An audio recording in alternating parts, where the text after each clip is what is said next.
حضرت عبداللہ بن جعفر حضرت جعفر طیار کے بیٹے تھے، نبی پاک کی پھوپھی کے بیٹے تھے حضرت زبیر بن عوام رضی اللہ تعالیٰ، وہ انتقال کر گئے۔ ان کا جب وصال ہوا تو 10 لاکھ دینار کا قرضہ تھا ان پر، اور جو زمین انہوں نے چھوڑی وہ زمین بنجر تھی۔ لو سن لے، جن پر قرضہ چڑھا ہوا ہے وہ نسخہ بھی سن لے، جن پہ قرضے ہیں نا، جو تنگ دست ہیں، جو روز رکے بھیجتے ہیں دعاؤں کے کہ بڑی پریشانی ہے بڑی پریشانی ہے، وہ وظیفہ سنیں، وہ وظیفہ سنیں۔ ہمارے زمانے میں وظیفے لینے کا رواج نہیں، تویز لینے کا رواج ہے۔ لینا چاہیے، تویز بری چیز نہیں، اچھی چیز ہے، لیکن زیادہ کام برکت والا کیا ہے؟ اللہ اللہ کرنا۔ کیا کام ہے؟ سجدہ کرنا برکت والا کام ہے۔ حضرت عبداللہ بن جعفر طیار کہتے ہیں میں نے قرضہ لینا تھا زبیر بن عوام سے، وہ وصال کر گئے، میں ان کے بیٹے کے پاس گیا، عبداللہ بن زبیر کے پاس۔ میں نے کہا پیسے لینے تھے، کہا بالکل لینے ہیں، میرے ابا جی مجھے وصیت کر کے گئے، لکھ کے گئے کہ یہ پیسے دینے، اور وہ یہ لکھ کے گئے ہیں، میں زندگی بھر کوشش کرتا رہا ہوں، ادا نہیں ہو سکے، بیٹا تیری ذمہ داری ہے میرے قرضے ادا کرنا۔ عبداللہ بن زبیر رضی اللہ تعالیٰ عنہ کہنے لگے میں انشاءاللہ آپ کی رقم دے دوں گا۔ تو عبداللہ بن جعفر طیار کہنے لگے بھائی ہم دونوں آپس میں ہیں، کوئی شے نہیں چھوڑ کے گئے آپ کے ابا جی، کوئی چیز نہیں۔ توجہ ہے میری بات پر؟ یہ صحابہ کا ذرا انداز دیکھیے گا بندگی کا، کوئی چیز نہیں چھوڑی۔ تو حضرت زبیر بن عوام کہنے لگے ایک زمین کا ٹکڑا ہے وہ بھی بنجر ہے، اس میں بھی کوئی کھیتی نہیں اگتی، سبزہ نہیں ہوتا، بنجر ہے، پانی کوئی نہیں، اور وہ اتنی خشک ریتلی زمین ہے کہ بڑا مشکل کام ہے وہاں سیراب کرنا، بے آباد زمین ہے۔ حضرت سیدنا عبداللہ بن جعفر کہنے لگے تو اس طرح کر، وہ مجھے ساری نہ دے، اس میں سے تھوڑی سی مجھے دے دے، میں 10 لاکھ دینار کے عوض وہی رکھ لیتا، تیرے باپ کا قرضہ ادا ہو گیا، دے تو صحیح۔ انہوں نے کہا کیا کریں گے، وہ تو کسی کام کی نہیں، چند کوڑیوں کی بھی نہیں، فرمایا مجھے دے دو، میں جانوں اور میرا کام جانے۔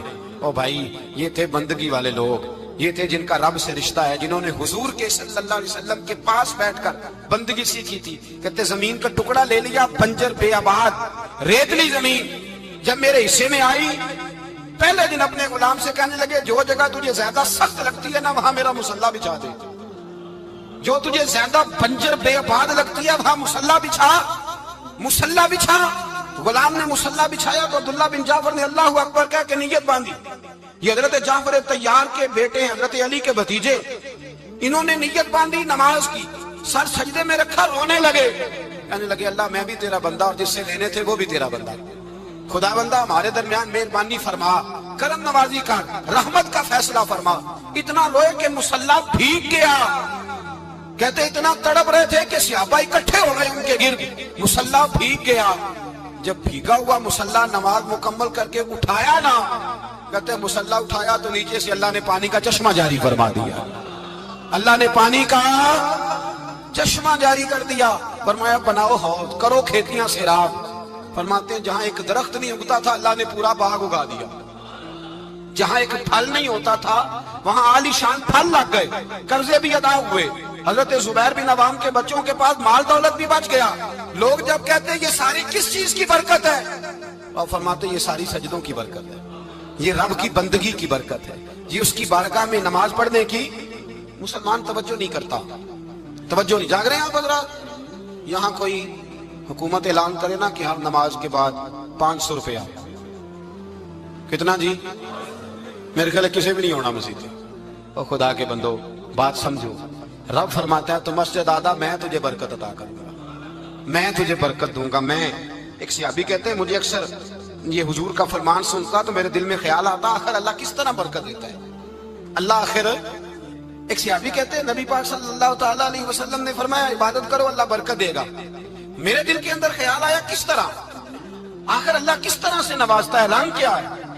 کہتے میں یہ بات سوچ کے نا تو مجھے قضائے حاجت کی حاجت ہوئی، پخانہ پیشاب کے لیے میں نکلا تو ایک جگہ دور جا کے میں بیٹھا کھیتوں میں، دور جا کے کہتے میں پیشاب کر رہا تھا تو ایک چوہا اپنے بل سے نکلا اور ایک ہیرا میرے پاس رکھ گیا، میں پیشاب کر رہا ہوں، کہتے پھر گیا اندر تو ایک ہیرا اور رکھ گیا، پھر گیا تو پھر رکھ گیا، پھر گیا تو پھر رکھ گیا، کہتے 15 ہیرے چھوڑ گیا۔ اب میں فارغ ہوا، وہ ہیرے اٹھائے گھر نہیں لے کے گیا، مسجد نبوی میں گیا کہ حضور سے پوچھوں میرے لیے جائز بھی ہے کہ نہیں، بلوں سے نکل رہے ہیں، بلوں سے پیسے نکل رہے ہیں، ہمارے سارے بلوں میں ہی چلے جاتے ہیں، بلوں سے پیسے آ رہے ہیں صحابہ کو، برکت دیکھیں عبادت، بلوں سے پیسے آ رہے ہیں، بل سے۔ فرماتے ہیں میں وہ ہیرے اٹھائے تو در رسول پہ، جب میں نے پہلا قدم رکھا نا مسجد نبوی میں، تو مجھے بتانا نہیں پڑا، میرے مصطفیٰ نے میرا چہرہ دیکھا اور مسکرا کے فرمایا پتہ چلا ہے اللہ کس طرح نوازتا ہے، خبر ہوئی ہے اللہ کس طرح نوازتا ہے؟ فرمایا رب کی بارگاہ میں جھکے رہو، وہ تمہیں وہاں سے دے گا تمہارا گمان بھی نہیں گیا ہوگا۔ اس کے حضور تو آؤ، اس کی جانب تو توجہ کرو۔ بندگی کی اپنی ایک لذت ہے، سجدے کا اپنا ایک ذائقہ ہے۔ اگر آپ نبی کریم سید عالم صلی اللہ تعالی علیہ وسلم کی عبادات کو ملاحظہ کریں نا تو سرکار کی زندگی میں کثرت ہے عبادت کی۔ اعلان نبوت سے پہلے کتنے کتنے مہینے حضور غار حرا میں عبادت کرتے تھے، تنے تنہا۔ حرم کعبہ قریب تھا لیکن وہاں رش ہوتا تھا، لوگ ہوتے تھے۔ فرمایا میں اکیلے میں اپنے رب کو منانا چاہتا ہوں۔ کتنے کتنے ایام حضور غار حرا میں عبادت کرتے۔ پھر صحابہ کرام علیہم رضوان فرماتے ہیں کہ مدینہ منورہ میں حضور کا یہ رنگ ہوتا، اتنے لمبے سجدے کرتے کہ لگتا روح مبارک کی پرواز کرتے، اتنے لمبے سجدے کرتے۔ حضرت سیدنا معاذ بن جبل رضی اللہ تعالیٰ عنہ فرماتے ہیں 3 دن ہو گئے حضور چلے گئے، مدینے میں نظر ہی نہیں آ رہے۔ صحابہ پریشان، ابو بکر صدیق، عمر فاروق، عثمان غنی، مولا علی ڈھونڈتے پھرتے، حضور سید عالم صلی اللہ علیہ وسلم کا پتہ نہیں۔ فرماتے ہیں جناب صدیق ایک بار گھومتے گھومتے جبل سلا کی پہاڑی کے قریب گئے تو ایک چرواہا بکریاں چلا رہا تھا، اس سے پوچھا تم نے میرے محبوب کو تو نہیں دیکھا؟ تو کہنے لگا مجھے نہیں پتا تمہارے محبوب کون ہے۔ ایک آدمی آج 3 دنوں سے غار میں رو رہا ہے، اتنی شدت کے ساتھ روتا ہے کہ میری بکریاں جا کے غار کے سامنے بیٹھ جاتی اور بکریاں بھی روتی ہیں۔ میں بڑا کھینچتا ہوں پر لوٹتی نہیں، رات کو گھر لے کے جاتا ہوں تو جاتی نہیں، سویرے باڑے سے نکالتا ہوں تو دوڑی ہوئی آتی ہیں، پھوٹ پھوٹ کے روتی ہیں، لیکن حال یہ ہے کہ دودھ پہلے سے بھی زیادہ دیتی ہیں۔ حضرت ابو بکر صدیق کہنے لگے یہی تو میرے رسول پاک علیہ الصلوۃ والسلام کے نبی ہونے کی علامت ہے۔ اس صحابہ کو بلایا، 3 دن سے حضور سجدے میں۔ کتنے دنوں سے؟ یہاں سجدہ لمبا ہو جائے تو امام کے پیچھے لوگ بھاگنے لگتے ہیں کہ صاحب آپ تو فارغ ہیں، مجھے تو ڈیوٹی پہ بھی جانا تھا۔ 3 دن سے حضور سجدے میں، اتنا طویل سجدہ، اتنا طویل۔ صحابہ کہتے ہیں قدموں میں جا کے لگے، محبوبہ بس کریں آ جائیں۔ حضور نے فرمایا رب نے سورہ ہود نازل کر دی ہے، سخت حکم آ گئے۔ وہ کہتا ہے میں تیری امت سے حساب پوچھوں گا، میں اپنے رب کو منا رہا ہوں، بکر جاؤ مجھے منا لینے دو۔ حضور نے ہمیں بتلایا ہے کہ رب کو سجدہ کریں تو رب مانتا ہے، اس کو منانے کا طریقہ سجدہ کرنا ہے، جھکنا ہے، عبادت کرنا ہے۔ کہا وہ مانے گا تو میں آؤں گا، تڑپ گئے صحابہ۔ اور ایک روایت ایسی بھی ہے کہ جب بات نہ بنی تو حضرت فاطمہ سے عرض کیا۔ حضرت فاطمہ شام کا سناٹا چھایا، اپنے آپ کو کپڑوں میں لپیٹا، دائیں بائیں شہزادوں کے لیا تو حضور کی بارگاہ میں گئیں، کہنے لگی محبوبہ بس کریں گھر آ جائے، مدینہ سونا ہو گیا ہے، مسجد نبی کی دیواریں بھی روتی ہیں، یا رسول اللہ ستون مجھ سے آپ کا پوچھتے ہیں گھر آئے۔ نبی پاک نے فرمایا فاطمہ تو بھی دعا کر، میں بھی دعا کرتا ہوں۔ حضرت فاطمہ بھی ساتھ والے کونے میں سجدے میں گر گئی، پھر دعا ہوئی، پھر التجا ہوئی۔ حضرت جبریل آئے، کہنے لگے محبوبہ رب کہتا ہے سار اٹھاؤ، وَلَسَوْفَ يُؤْتِيكَ رَبُّكَ فَتَرْضَىٰ، اللہ فرماتا ہے میں آپ کو اتنا دوں گا کہ آپ مجھ سے راضی ہو جائیں۔ تو حضور تو سجدے کے عالم میں۔ حضرت سیدنا عبد الرحمن ابن عوف کہتے ہیں میں حضور کے ساتھ تھا، ہم مسجد نبی سے نکلے تو سامنے ایک باغ آیا، حضور فٹافٹ گئے اور باغ میں سر سجدے میں رکھ دیا، دیر تک حضور نے سجدہ کیا، اتنا لمبا کہ جیسے کسی کی روح پرواز کر دیں۔ کہتے میں حضور فارغ ہوئے تو عرض کی حضور اتنے لمبے سجدے کی وجہ؟ تو فرمایا میرے پاس جبریل آئے تھے اور انہوں نے کہا یا رسول اللہ رب کہتا ہے آپ کا جو امتی ایک بار درود پڑے گا اللہ اس پہ 10 رحمتیں نازل کرے گا، اللہ اس کے 10 گناہ معاف کرے گا، اللہ اس کے 10 درجے بلند کرے گا۔ تو میں نے کہا سجدہ کر کے شکر نہ ادا کر لوں؟ اس بات پر میں سجدہ کرنے لگ گیا۔ اس بات پر ایک دوست کے ہاں بیٹا ہوا، مجھے کہنے لگے مبارک ہو بھتیجا آیا ہے۔ میں نے کہا خیر مبارک۔ بڑے عرصے کے بعد اللہ نے نوازا، میں نے 5 کلو مٹھائی بھیجی آپ کی جانب، دوستوں کو کھلا دیجیے۔ میں نے کہا اور کتنی بانٹی؟ کہنے لگے منوں کے حساب سے۔ باقی معاملات کیسے؟ کہنے لگے کیا بات ہے، غریبوں کو، مسکینوں کو، لاچاروں کو، سب کو دیا۔ تو میں نے کہا نفل کتنے پڑے؟ کہنے لگا ٹائم نکالتا ہوں میں۔ ٹائم بیٹا کس نے دیا؟ شکر کس کا ادا کرنا تھا؟ بھئی یہاں حال یہ ہے ہمارا کہ ہمیں 2 رکھتے تھوڑی مشکل ہے۔ اگر کہا جائے کہ 25 من مٹھائی تقسیم کرنی ہے تو وہ آسان ہے، ہم نے اپنے لیے عبادت کو، ریاضت کو بہت سا بنا لیا، اس کو اتاریں کچھ بھی مشکل نہیں۔ رب کی بارگاہ میں جتنا بندہ جھکتا جاتا ہے اتنا ہی اللہ اسے اور عزت عطا کرتا جاتا ہے۔ بزرگوں سے کسی نے پوچھا تھا کہ میری اللہ قبول بھی ہے کہ نہیں؟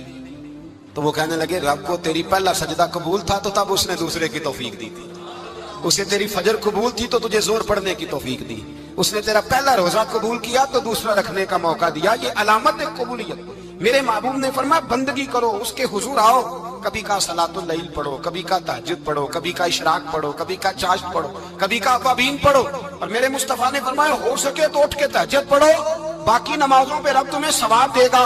اگر تہجد پڑھو گے تو رب تمہاری طرف دیکھ کے مسکرائے گا، جو اس کی شان کے لائق ہے وہ مسکرائے گا۔ مصلی آباد کرے، مصلی آباد کرنے سے روحانی زندگی آباد رہے گی، من کے اندھیرے دور ہوں گے، روح کی کساوتیں دور ہوں گی۔ انسان اللہ سے جڑا ہوتا ہے تو اس کی بندوں کی جانب توجہ ہی کم جاتی ہے، حسد کون کر رہا ہے، مخالفت کون کر رہا ہے، جھگڑا کون کر رہا ہے، بغض کون پیدا کر رہا ہے، ان چیزوں سے ویسے ہی بچا رہتا ہے۔ میرے محبوب پاک سید عالم صلی اللہ علیہ وسلم کثرت سے سجدہ کرتے۔ قیامت کے دن حضور شفاعت کس طرح کریں گے؟ سجدہ کر کے 4 سجدے کریں گے حضور۔ بخاری مسلم میں موجود ہے، صحابہ کرام فرماتے ہیں حضور نے فرمایا جب امتیں پریشان ہو کے نبیوں کے پاس جائیں گے تو پھر میرے پاس آئیں گی، جب میرے پاس آئیں گی تو میں سجدہ کروں گا اور خدا سے کہوں گا یا اللہ ان کا حساب تو شروع کر۔ فرمایا میرے ایک سجدے سے اللہ حساب شروع کرے گا۔ پھر میرے غلام رہ جائیں گے جنہوں نے بہانے بنائے ہوں گے، نماز پڑھی ہوگی، یہ بہانہ ہے خدا کی رحمت حاصل کرنے کا، جن کے پاس تو کچھ ہوگا وہ تو اس بہانے کے سبب چلے گئے، گناہگار رہ گئے، تڑپ کے کہیں گے محبوبہ ہم کیا کریں؟ تو حضور فرماتے ہیں میں لمبا سجدہ کروں گا۔ فرماتے ہیں میں لمبا سجدہ جب کروں گا تو رب لمبے سجدے کے بعد فرمائے گا محبوب سر اٹھائیے، آپ مانگیے میں عطا کرتا ہوں، آپ سوال کیجئے میں دیتا ہوں، آپ سفارش کیجئے میں قبول کرتا ہوں۔ تو میں اللہ میرے گناہگاروں کو بخش دے۔ رب کہے گا جس کے دل میں رائی کے دانے کے برابر ایمان ہے اسے لے جائیے، لے جائیے، لے جائیے اسے۔ ایک حدیث میں ہے جس کے دل میں جو کے دانے کے برابر ایمان ہے لے جائیے۔ حضور فرماتے ہیں ان کو جنت میں بھیج کے میں پھر سجدے میں گر جاؤں گا۔ لمبا سجدہ، تیسرا سجدہ، اے اللہ مہربانی کا رحمت فرما۔ اللہ کہے گا محبوب سر اٹھاؤ، جو مانگو گے میں دوں گا، یا اللہ اور فضل کا۔ جس کے دل میں رائی کے دانے سے بھی کم ایمان ہے محبوب اسے بھی جنت میں لے جاؤ۔ حضور فرماتے ہیں میں اور سجدہ کروں گا، پھر جس کے دل میں اس سے بھی کم ایمان ہوگا اسے بھی لے جاؤں گا۔ صبح قیامت میرے مصطفیٰ کریم علیہ السلام امت بھی سجدہ کر کے بخشوائیں گے۔ جب حضور سجدے کر رہے ہیں تو امت کیوں نہیں کر رہی؟ حضور سجدے کر کے بخشوائیں گے، امت سجدہ ہی نہیں کر رہی، توجہ ہی نہیں کر رہی۔ میرے بھائی سجدے کی اتنی کیفیت ہے، عبادت کی اتنی لذت ہے کہ حضرت عائشہ فرماتی ہیں تیز آندھی آتی تو حضور نماز پڑھنے لگے، تیز آندھی آتی تو نماز پڑھتے، بارش نہ ہوتی تو نماز پڑھتے، بارشیں زیادہ ہوتی تو نماز پڑھتے، سورج گرہن ہوتا تو حضور نماز پڑھتے، چاند گرہن ہوتا تو نبی پاک، بلکہ حضرت عائشہ کہتی ہیں گرہن لگا چاند کو تو حضور نے فٹافٹ سر سجدے میں رکھ دیا، اور نماز کے بعد حضور رونے لگے، کہنے لگے اے اللہ تو نے کہا نہیں تھا کہ میں تیری موجودگی میں انہیں عذاب نہیں دوں گا؟ اللہ درگزر کر اپنے بندوں سے، رحمت فرما، کرم نوازی فرما۔ فرمایا ہر موقع پر حضور نماز پڑھتے۔ سیدہ عائشہ صدیقہ فرماتی ہیں کبھی کبھی میرے بسترے نور میں حضور ہوتے، فرماتے ابو بکر کی بیٹی تو اجازت دے تو رب کو راضی نہ کر لوں؟ میں کہتی میری کیا جرت ہے؟ تو حضور نماز کی نیت باندھتے۔ بخاری مسلم میں لفظ ہیں، حضرت عائشہ کہتی ہیں حضور اتنی لمبی نماز پڑھتے کہ قدموں میں ورم آ جاتا، اتنی لمبی بندگی فرماتے کہ قدم مبارک سوج جاتے، ورم آتا۔ میں عرض کرتی حضور آپ کی برکت سے اللہ اگلے پچھلوں کو معاف کرے گا، آپ اتنی آہوزاری کیوں کرتے ہیں؟ اللہ نے آپ کو محبوب بنایا ہے، شفاعت کا حق دیا ہے، سب سے اعلیٰ امت دی، حضور اتنی آہوزاری؟ تو حضور فرماتے عائشہ تو نے بتایا ہے نا رب نے مجھے بڑا دیا ہے، افلا اکون عبدا شکورا، اب میں رب کا شکریہ ادا نہ کروں؟ میں لمبی نمازیں پڑھ کے اس کا شکریہ ادا کرتا ہوں، اس کی بارگاہ میں حاضر ہوتا ہوں۔ میرے بھائی نماز نہیں تو انسان کاہے کا، سجدہ نہیں تو اس نے زندگی کہاں بتا دی؟ اگر اللہ کی بارگاہ میں ایک صحابی نے سر سجدے میں رکھا تو ماتھے پہ مٹی لگ گئی، وہ جھاڑنے لگے، میرے قریب نے فرمایا نہ جھاڑ، جب تک سجدے کی مٹی پیشانی پہ رہتی ہے اللہ کے فرشتے درود پڑھتے رہتے ہیں، اسے رہنے دو، یہ تو لذت ہے۔ عزت والا وہ ہے جو مالک کی بارگاہ میں۔ حضرت صلہ بن اشیم کے بارے میں صحابہ کہتے ہیں بڑے عبادت گزار تھے، نیک تھے۔ حضرت انس بن مالک کہتے ہیں ہم نوجوانوں کا دل کیا کہ ذرا اس صحابی کی عبادت کا تو پتہ کریں، کس طرح کی ہے عبادت کا تو پتہ کریں۔ فرماتے ہیں جنگ کا موقع تھا، رات کے وقت جب دنیا سو گئی نا تو وہ بھی لیٹ گئے، جب دیکھا سب لوگ سو گئے تو چپتے سے اٹھے تو جنگل میں چلے گئے، جنگل میں جا کے نماز کی نیت باندھ لی۔ حضرت صلہ بن اشیم صحابی ہیں، وہاں نماز پڑھنے لگے، کہتے ہیں میں بھی پیچھے پیچھے ہو گیا کہ پتہ تو کروں کس طرح پڑھتے ہیں۔ تھوڑی دیر گزری تو شیر آ گیا، شیر نے آ کے تھاڑا، للکارا، فرماتے ہیں میں ڈر کے درخت پہ چڑھ گیا۔ حضرت صلہ بن اشیم نے نماز کا سلام پھیرا، اطمینان کے ساتھ شیر سے کہنے لگے اور جا چلا جا کہیں اور رزق تلاش کر، میں تو اپنے رب کی عبادت کر رہا ہوں۔ میں تو اس کی بارگاہ میں جھکا ہوا ہوں، مجھ پر تیرا قبضہ نہیں ہو سکتا۔ جب جنگلی درندوں کا قبضہ نہیں ہو سکتا تو کسی اور درندے کا عبادت گزار پہ قبضہ ہو سکتا ہے؟ حضرت انس بن مالک فرماتے ہیں مجھے سمجھ آ گئی، جو درندوں سے بچنا چاہے، ظالموں، جابروں، فاسقوں سے بچنا چاہے، وہ اپنے آپ کو رب کی بارگاہ میں جھکائے، وہ اس کے حضور حاضری دے جو بچنا چاہے۔ میرے بھائی، رمضان المبارک آیا، مسجدیں بھری، 2-3 دن 4 دن نئی صفیں خریدی لوگوں نے، پھر 2-4 روزے گزرے، پھر چند دن گزرے، پھر وہی معمول کے نمازی۔ ایک بات بتاؤ، گکھڑ میں نا 4-5-6 قبرستان ہیں، ان قبرستانوں کی تختیوں کو کبھی پڑھیں جا کے، ایسے لوگ آپ کو ملیں گے جن کی وجہ سے حکومتیں چلتی تھیں، وہ سو گئے تو پیچھے کام بند ہو گیا۔ کیا ہوا؟ کام چل رہا ہے کہ ختم ہو گیا؟ بیٹا جس کا گزارا نہیں نہ ہوتا باپ کے پاس، وہ کہتا میں جی نہیں سکوں گا، وہ بھی جیتا ہے اور کھول کے جیتا ہے۔ بیوی کہتی ہے میرے تو سر سے تاج اٹھ گیا، زندگی کیسے گزرے گی؟ کچھ بھی نہیں ہوتا، سب ہوتا۔ 20-20 سال عورتیں بیوہ کی زندگی گزار کے چلی جاتی ہیں۔ یہ جو ہم نے اپنے اوپر بہت زیادہ بوجھ رکھا ہوا ہے نا، جھوٹ بولتے ہیں بہت سارے لوگ، مجھے وقت نہیں ملتا نماز کا، یہ بہت بڑی جرت ہے، بہت بڑی۔